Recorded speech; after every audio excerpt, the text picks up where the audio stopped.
I'm going to erase it here shortly, but I just wanted to point out, this issue of the Sabbath day that caught us last Sunday has stuck with me, and so I went back home and I started pursuing it, and it's quite fascinating. So I'm thinking that we will reserve the topic of the Sabbath day for a separate series.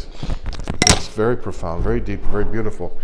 So just in a word, what I think we're seeing here actually is the Sabbath day that Hebrews is talking about.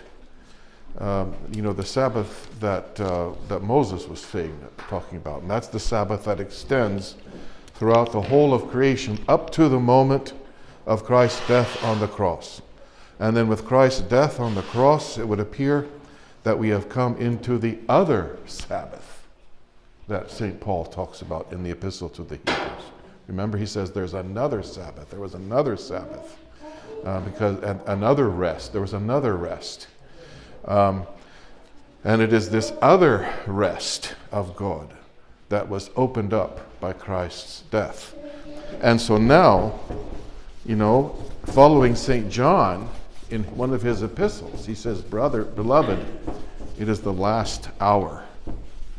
So what is now hiding beneath the movement of cosmic time, biocosmic time, is the last hour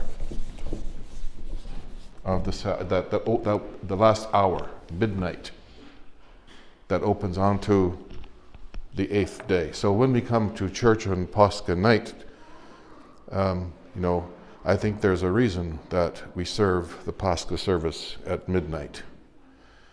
Even though as the priest gets older, it becomes harder and harder to do it at midnight. It takes longer and longer to recover. But it's because of the significance, it's the iconography, it's the symbolism. We're coming to the end of creation, we're coming to midnight, to that point where the old passes over into the new. And at that point of midnight, we come to a gate. And I think it's also deeply iconographic. That not here at St Herman's, but I understand at other Orthodox parishes. Many of the faithful will come to the Paschal service. They'll make the procession with everyone, and then at midnight, when we are standing at the gates of the church and they're ready to open up, the gates open up and many turn around and go home. The rest of us go into the church. So when we go into the church, we're going into the beyond. We're going into the 8th day. Those who don't come in, they're going back into the world. I just think it's deeply significant and iconographic. So I'm thinking that's what we are looking at in the mystery of Christ's Sabbath rest. It's the other Sabbath rest that has opened us to the midnight hour. And in the midnight hour, we are now in the last hour, as St. John, the theologian, says. So now, for this morning, I want to make my introduction following a text that I've just written out. Because we're drawing near to the end of summer, so it's time for us to start pulling all of this together. There's so much that we have not covered, that we have not talked about. You can get the sense, I'm sure, how deep this is, how profound and how beautiful it is. And we've only lightly skimmed the surface. We've been water skippers, just skipping along the surface. So this morning, let me introduce what we're going to talk about with this little thing. So perhaps it has not escaped you. The curious or surprising source of the biblical word that we've bent our ear to in our effort to listen to the biblical vision of erotic desire and the mystery of man as male and female, or the mystery of gender. So we have followed the sound of that voice, of the biblical vision. It has been a beautiful sound of music. The music, I dare say, that we have been hearing is the Song of Songs. Reflect on why that book is called the Song of Songs. I suggest it's because this is the song of all songs. And it is the song of the heavenly bridegroom's love for his bride and of the bride's love for her heavenly bridegroom. This is the music that we're hearing as we bend our ear to listen to the vision of the Bible on erotic desire. As though entranced by its beauty, we have followed this sound of music, and where has it brought us? This is what I'm thinking might be surprising to us, a curious fact to us. It has brought us to the temple of Israel. Israel, I have to review this. I've actually seen 2 or 3 different definitions given for the name Israel. One of them that comes to my mind is, it means enlightened of God, illumined of God. I think another translation of Israel that I've seen is Prince of God, from Yasar and El. I don't know what Yasar is. I have to review what Yasar is. Yisrael, enlightened of God, let's say. And this temple that we have been led to of Israel is the temple of creation. This song sounds forth from the hidden bridal chamber of the temple sanctuary. That is to say, the temple sanctuary is the bridal chamber where this song is being sung of the heavenly bridegroom for his bride and the bride for her bridegroom. It's a concert. It's not a solo. It's a concert. 2 voices. That of the bridegroom, that of the bride.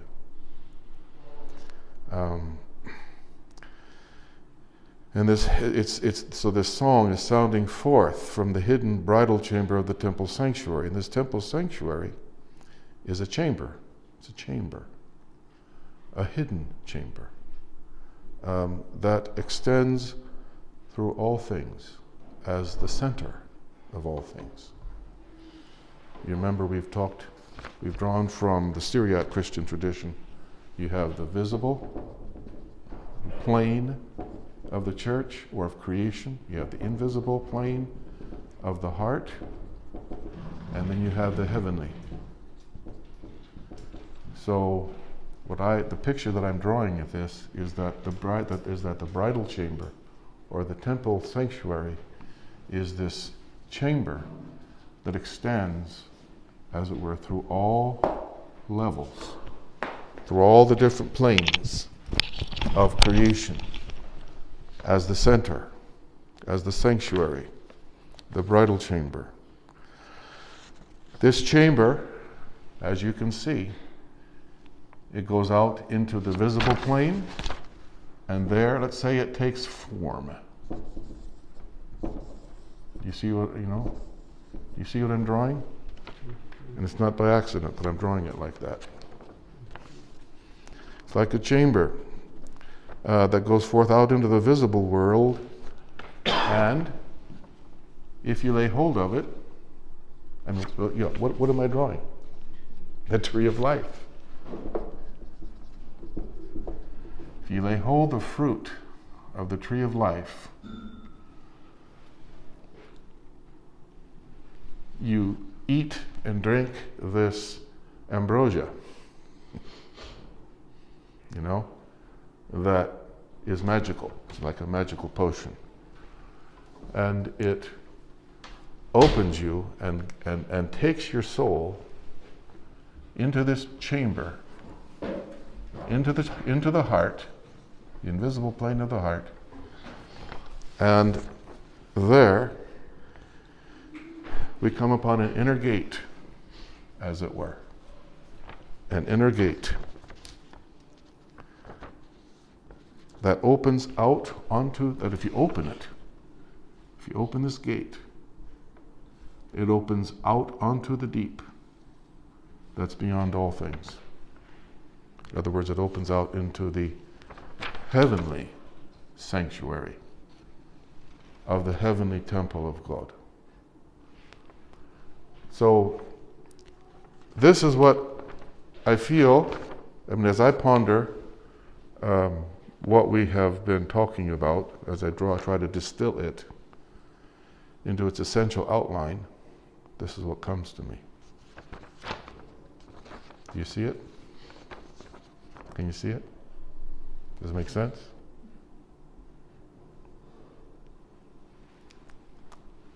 Somebody say something? Does this Yeah, it makes sense. yeah, that's all I needed to hear. Your tree requires a little bit. Sorry. Sorry. Okay, but no. Okay. So that's what we've drawn. Now,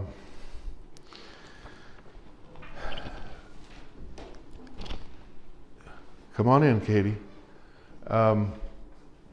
So I want to fasten onto the significance of the fact that as we have traced, or as we have followed the sound of the biblical vision, it has brought us to the temple and to the bridal chamber, which is the sanctuary of the temple. I want to fasten on that.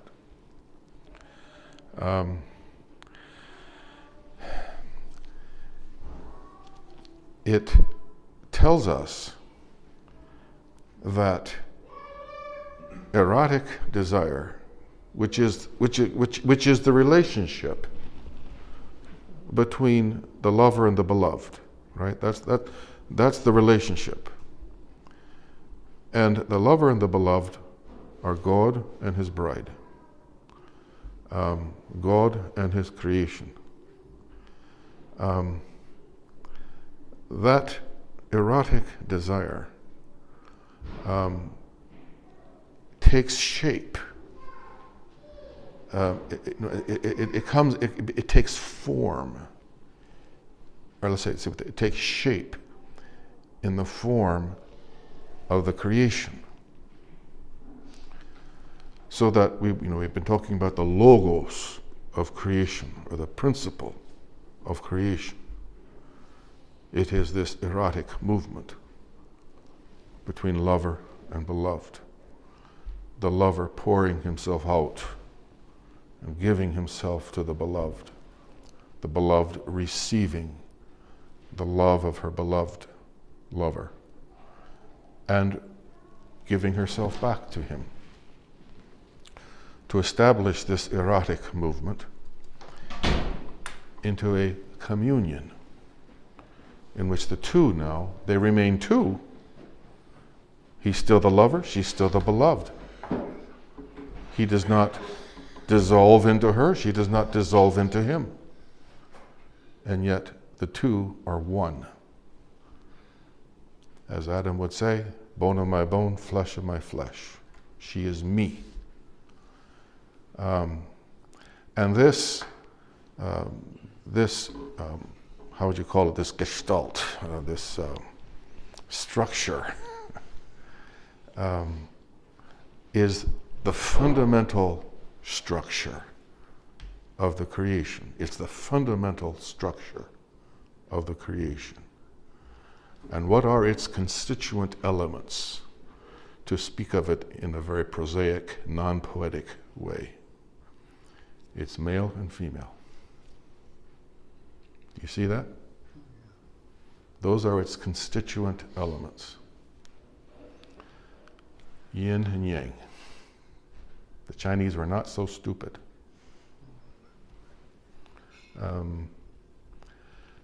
So that the mystery of gender, male and female,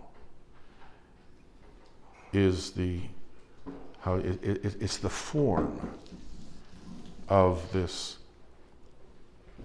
hidden erotic movement of lover and beloved. So with this, I feel that we have described the essence of it. I feel that we have come upon, the biblical theological vision of erotic desire and of the mystery of man as male and female. It is the mystery of creation. It's the mystery of creation.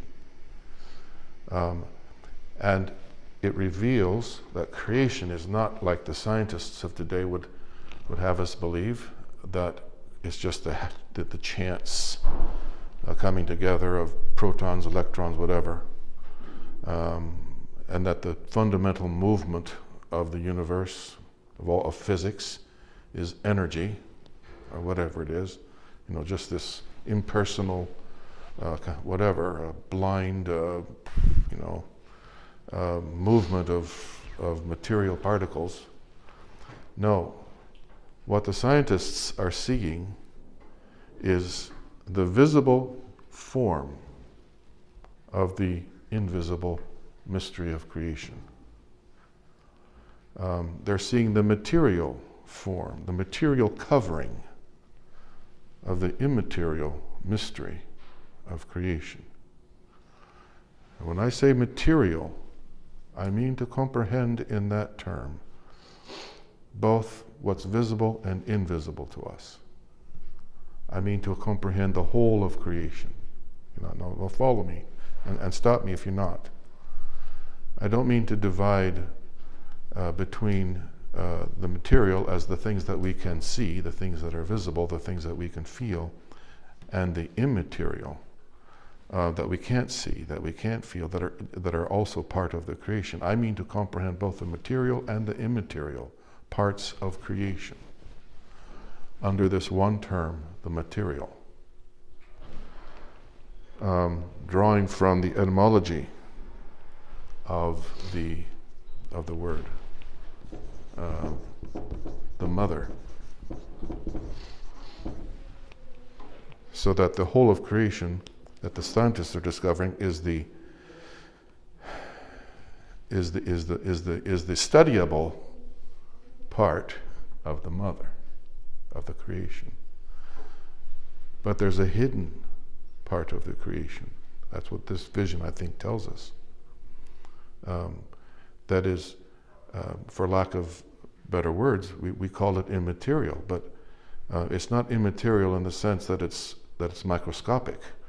It's not immaterial in the sense that it's just so tiny, just like the inner particles of an atom that you can't see, but they still have a material an aspect to them. We're not. But this is talking about something that there's no atoms here. There's no protons, no neutrons, nothing, and nothing there. It's absolutely immaterial, spiritual, and this is the spirit of the creation. I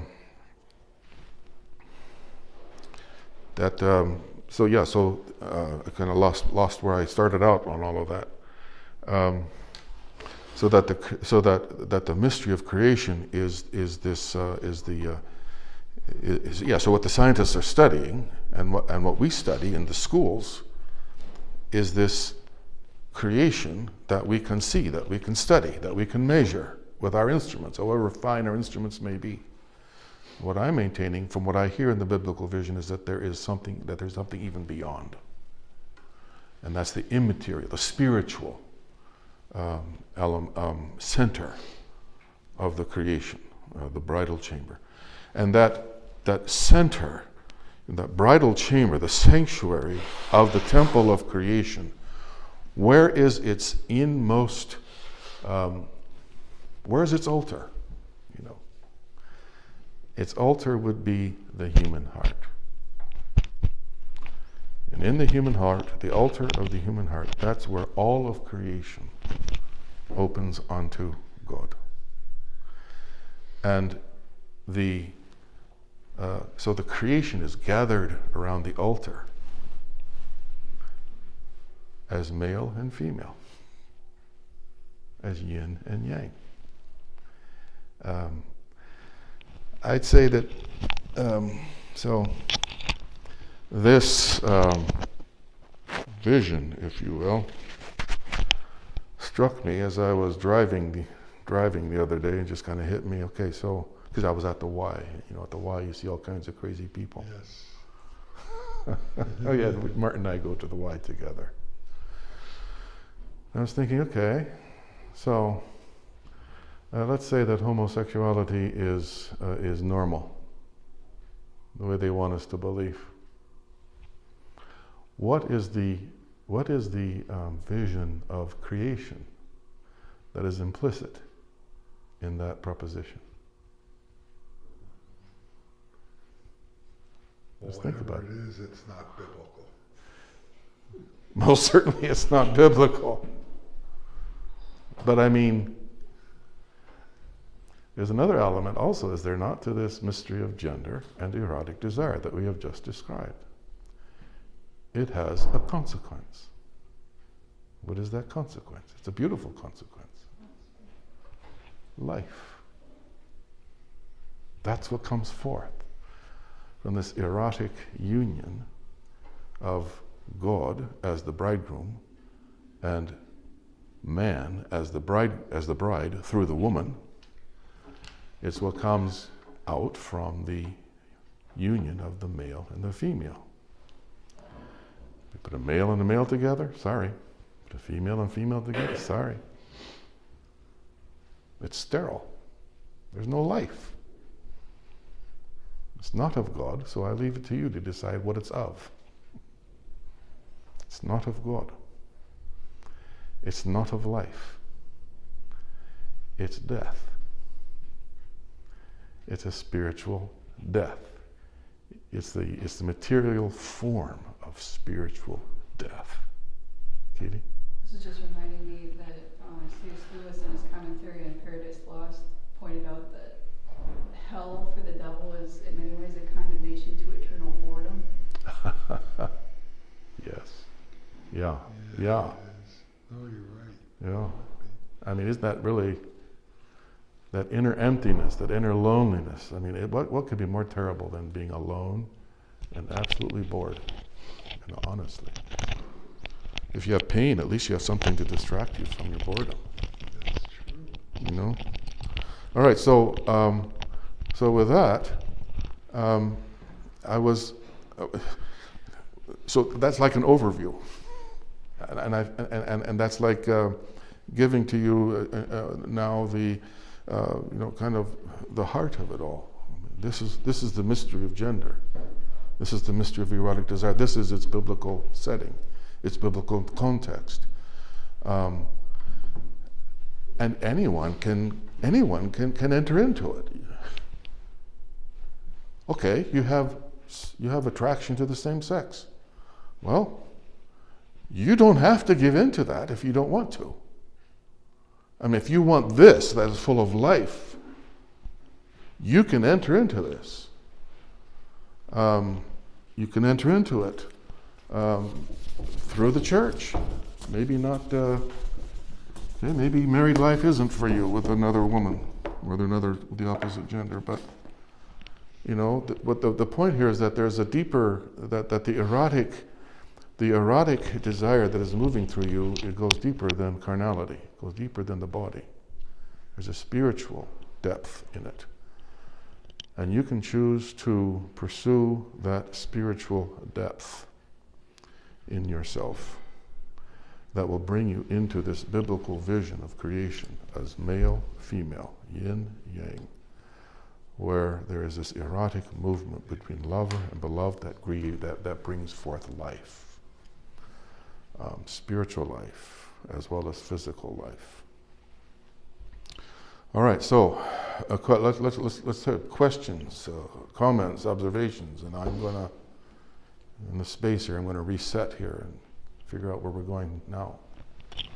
Yes, Tim? So, one question I guess that comes to mind is, before we were created, the angels were created. Okay. And I don't believe the angels are sex. No, they are genderless. So. But they are still beloved. So there's an interesting question, I guess, that comes to my mind. And we don't know why we were created. I mean, there's different claims within the Orthodox literature. We were meant to replace the third of the angels that fell, and things that you can't really quantify. But gender and eros, does that figure? It doesn't figure. Gender doesn't figure into the creation of angels. I would say it does. How are they gendered? Yes, right. That's, How yes. are they gendered? Because I'm looking at gender in a much deeper way than just carnality. I'm looking at gender in terms of otherness. Okay, but they don't create life. They're there to, and there's different ranks of them, right? There's cherubim and Yes, seraphim. yes. But what is the chain? What is the chain? Isn't the right word. What's the force that unites them all? I mean, they're in hierarchies, right? So you have the Father, and then you have these cascading levels. I think there's like 9 or 10. Something Yes. Like And so what's connecting them all? What's uniting them all to the arche, the source? It's a hierarchy, which means sacred. Arche means source. And so the hierarchy is a movement, that has to do with a sacred source. The sacred source is the Holy Trinity. Father, Son, and Holy Spirit. And even in the Trinity, in this deeper understanding of gender, there's gender, which sounds a bit scandalous and surprising, to say the least. But the Father, the Son, and the Holy Spirit, they are in perpetual movement. It's a movement of love. And in this movement, the Father is the source. Because the Son is begotten of the Father, the Holy Spirit proceeds from the Father. So this source, is this movement of love is centered on the Father. But in this movement of love, the Father is in the Son. I could take you to a passage from St. Maximus the Confessor. It's a whole page. And the Son is in the Father. And then St. Maximus goes on to say the Son is in the Holy Spirit. The Holy Spirit is in the Father, is in the Son, and he goes on. And he does it for each one of them. The Holy Spirit is in the Father is in the Holy Spirit, and he all the way down. So then, what this establishes the Holy Trinity in this movement that, of course, is captured in the icon of the hospitality of Abraham. It's a movement, and it's a circling movement. And so for that reason, in the Greek, it's called the perichoresis, which means circling. And in this movement, what do you see? You see a lover and a beloved. Each one of them, each person of the Holy Trinity is a lover and a beloved. A receiver and a received.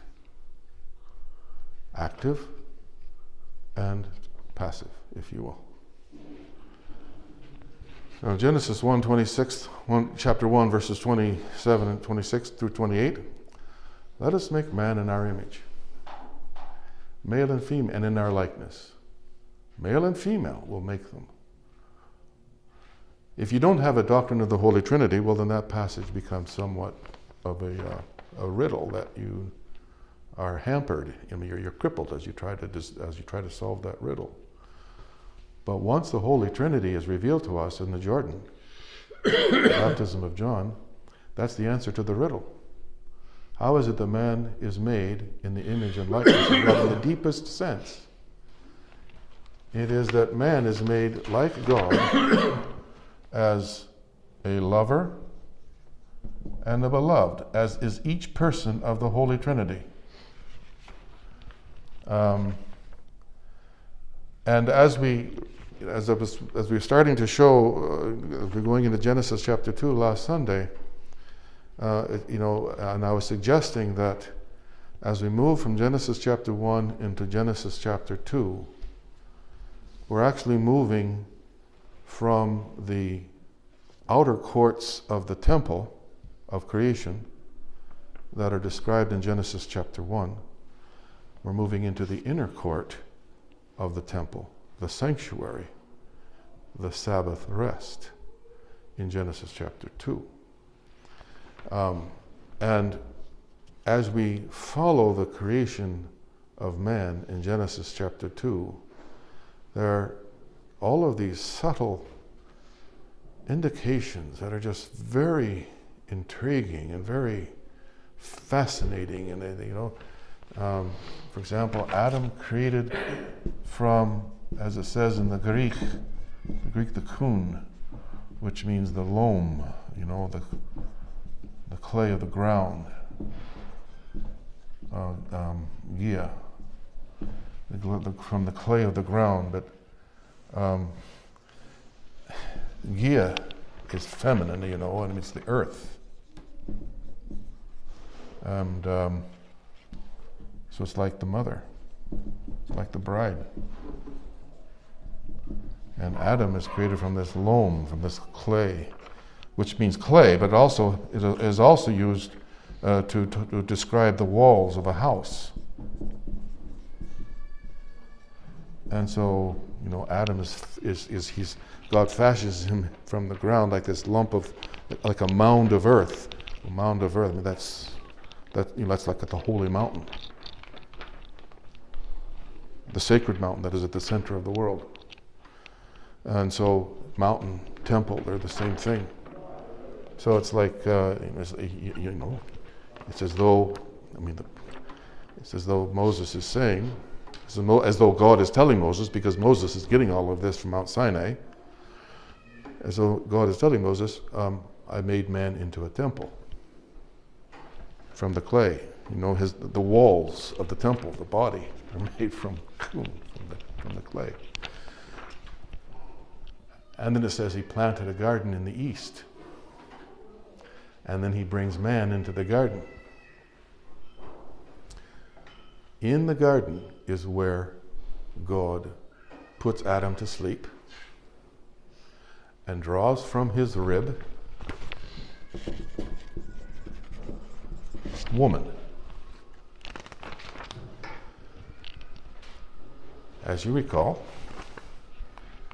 the Lord is crucified on the cross, and the indication in John is that he's crucified in the garden on Golgotha, because it says not far from there in the garden there was this new tomb.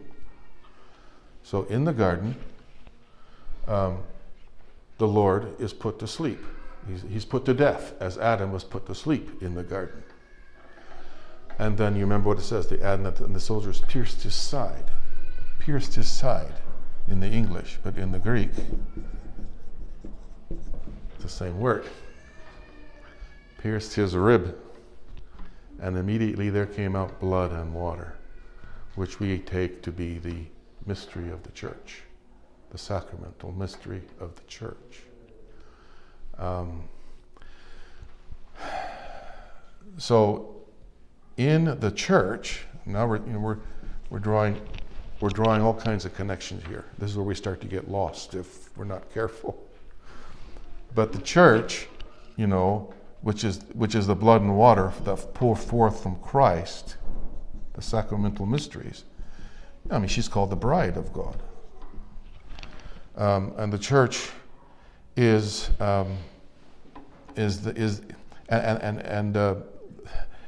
in the liturgical text. For example, just last Tuesday at the Transfiguration, we refer to the Theotokos as the mystical paradise.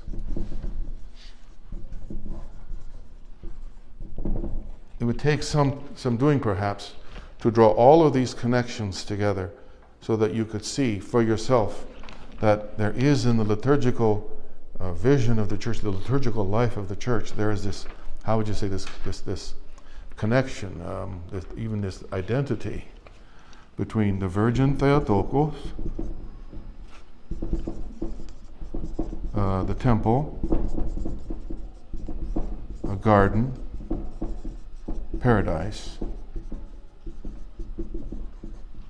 so that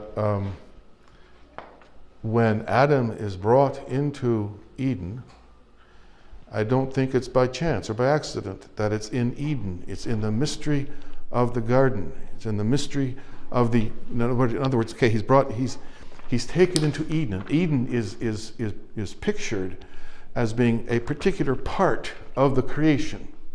So it's like Eden is the sanctuary of the creation. And it's in that sanctuary of Eden, in the garden, that Eve is brought forth from Adam. So it's like Adam is this temple, and Eve is the sanctuary that's brought forth from inside of him. And I may be crazy, you know. There may be somebody who knows better than me than all this and watching the YouTube here and saying, Father Paul, you're nuts, I'm gone. He's turning off the YouTube right now. So anyway, that Adam is made as the temple and Eve is brought forth from him. You know, in other words, his body is shaped like a temple, like 4 temple walls. And Eve is brought forth from within his rib, from his side, as the blood and water came forth from the side of Christ, which became the church. She is brought forth from him as though she's the sanctuary that was hiding within him. And she becomes, so that the woman, as woman, is the concretization, if you will, the embodiment of the inner man, the sanctuary. It's interesting to note, by the way, that when is formed from the earth, it's like the earth is virginal. He's formed from the virgin earth. So anyway, I'm getting lost in all of this. We're trying to stay tethered to that here. What I'm drawing out is that the creation of Adam and Eve is drawn for us in these very fine paint strokes, as it were, so fine that you really have to look closely to see them. Is drawn in such a way as to show that man is to show how man is created in the image and likeness of God, such that, like God, each person in the human nature is a lover and a beloved, and man is created in such a way that he's male and female, so that the male is able to enter the female in a physical way. Not just spiritually, but in a physical way.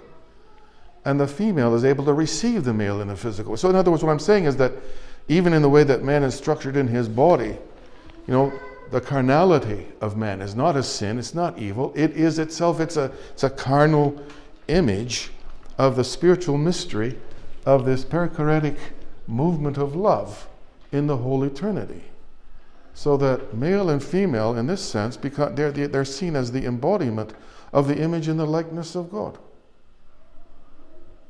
I mean, I brought in a lot of things here, kind of from all over the place. Did you get lost? Does that make sense, Tim? Well, it's kind of a rejoinder to this. So, when we say love, at least in English, because right, we have a whole lot of right, but love, I think of, at least in one usage, it's part of the passions, like hunger, anger, sorrow. Then it would be desire. That's how we use the term sometimes. Yeah, so it would be desire. But eros, yes, seems to be more of a dynamic yes, soul. It's yes, not a passion. Yes, it's correct. A dynamic of the correct, soul. correct. So, if you think of eros as a dynamic of the passion, at least one question from Of the your passion? thought- Of the passion? I mean, of the soul. Soul, okay. Eros is not, as it were, gendered. Correct. And this is Correct. the reason why I asked the question. At least according to a few Orthodox sources that I've read, when the angels are created, Yeah, they're created outside of time. correct, And at that moment, they can either incline towards God or Correct. away from Him. correct. That's why they cannot come back to God once Yes. they've inclined. Right, right, right, against Him. right, right. So there's some kind of quote unquote erotic Yes, moment there. Exactly. Angel. exactly. That's But the it's point. not gendered. Exactly. That's the point that I'm making. It's not gendered in a carnal way. So we're different because we're in time. And We're in we can time go- and we we're can- body. And we can go towards and away, towards towards and Well, away. yeah, We can even in slide time, back yeah. and forth, But right? you see that the movement you're describing is no different than the movement in the angels. Right, and that's a dynamic of our soul, of Yes. their will.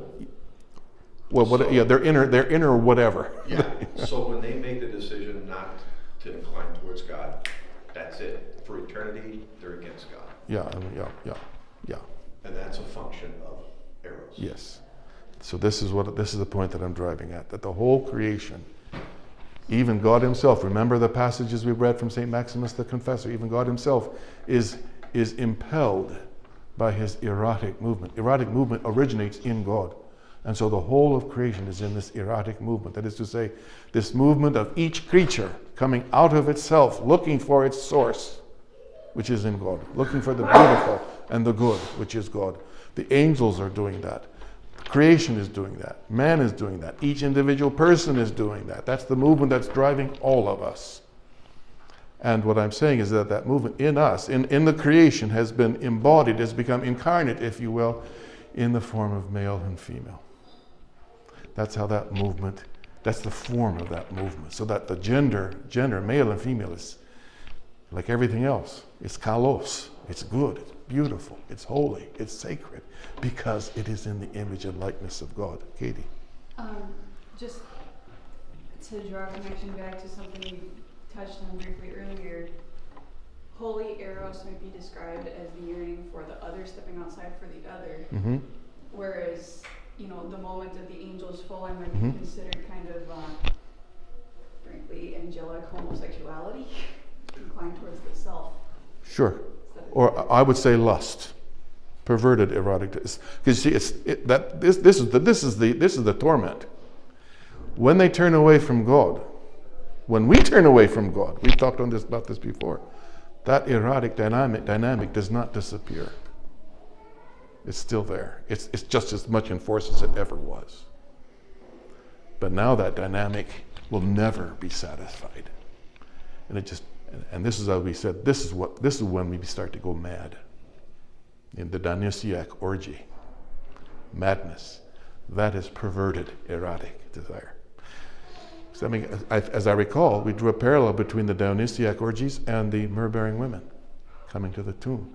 You understand? When they're coming to the tomb, it's like the woman, the bride, being called by the bridegroom to the bridal chamber.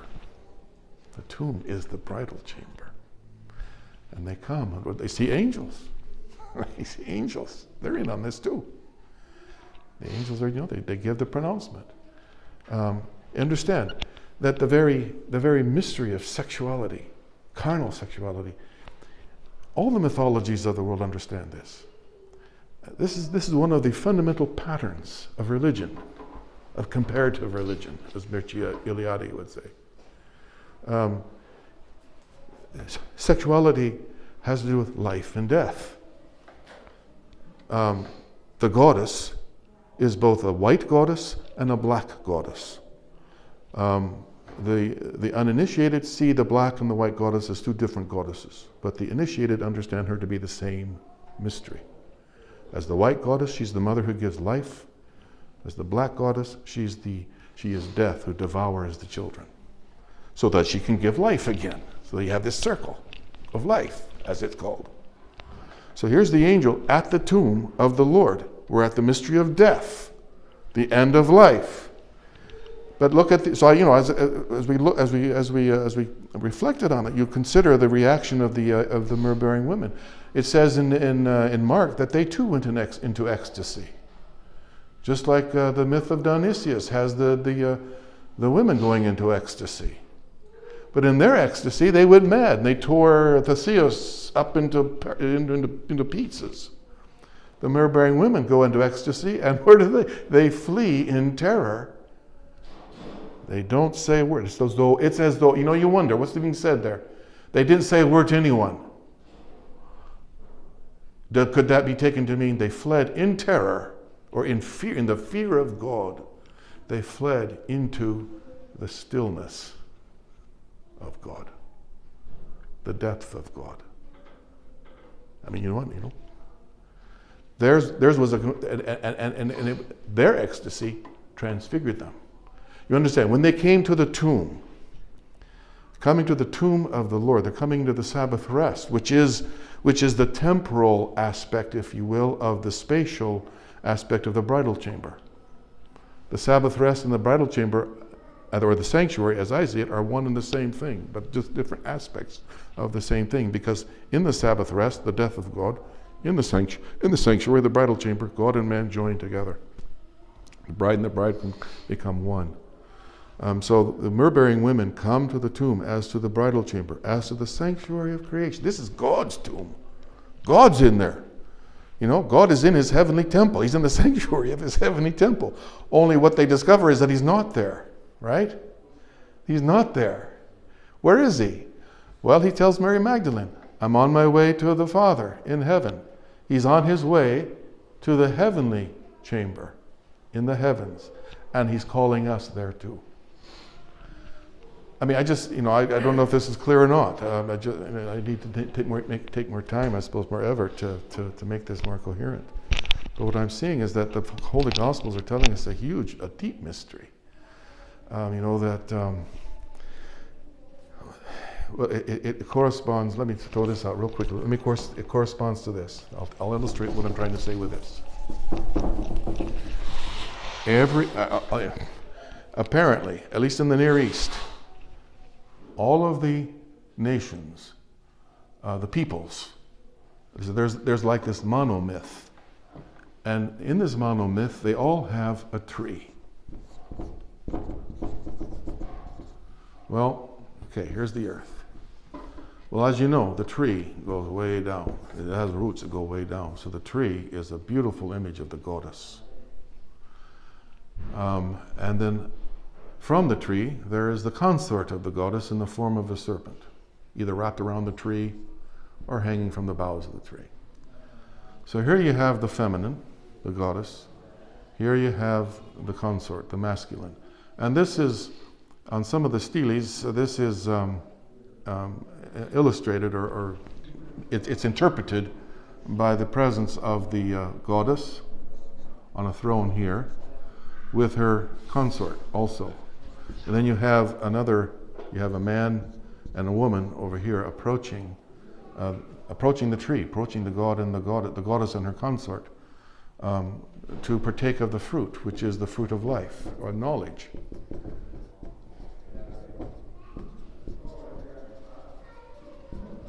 Now, this is at the top of the mountain, which is also a sacred symbol, the cosmic mountain. So they ascend the mountain and they come to the tree of life, which is also the tree of the knowledge of good and evil, one tree. Joseph Campbell seizes on this and goes to Genesis chapter 3, chapter 2 and 3, and uses the Hebrew, or interprets the Hebrew myth to be the psychological projection of a fundamental Jewish schizophrenia. Because they have split the tree into two, the tree of the knowledge of good and evil and the tree of life. And he's quite persuasive in the way that he presents his argument. And especially if you don't like Jews, yeah, give it to them. They're schizophrenics. They're conflicted within themselves. That's why they're so neurotic. But there's another possible interpretation. Now, this is like the central icon, perhaps you could say, of the myth of the goddess, the monomyth of the goddess. This would be the symbol of the sacred marriage, the Heros Gamos. I mean, and you see it in the garden, the tree of the knowledge of good and evil. To know, for a man to have union with a woman is to say that he knows her. And good and evil, through sexuality, you have both good and you have evil. You have both pain and pleasure, or pleasure and pain. You have both life and death. So there's good and evil. So it's quite clear to me that the tree of the knowledge of good and evil is a symbol of carnal sexual union, which in the ancient mythologies, in the mythologies of the world, is like it's a cosmogonic, it's a creational motif. This is the fundamental moment when all things come to be through the mystery of sexuality, male, female coming together and creating life, and all the way down to the depths where even the creation comes together from the union of the God and the goddess.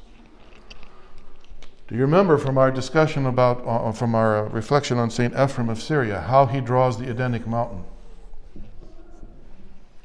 It's higher than all the other mountains of the world. Remember that? I should draw it on a level with this so that you see. It's higher than all the mountains of the world. Do you remember where he places the tree of the knowledge of good and evil? Halfway up. So let's put the tree over there. That's where he puts the tree of the knowledge of good and evil.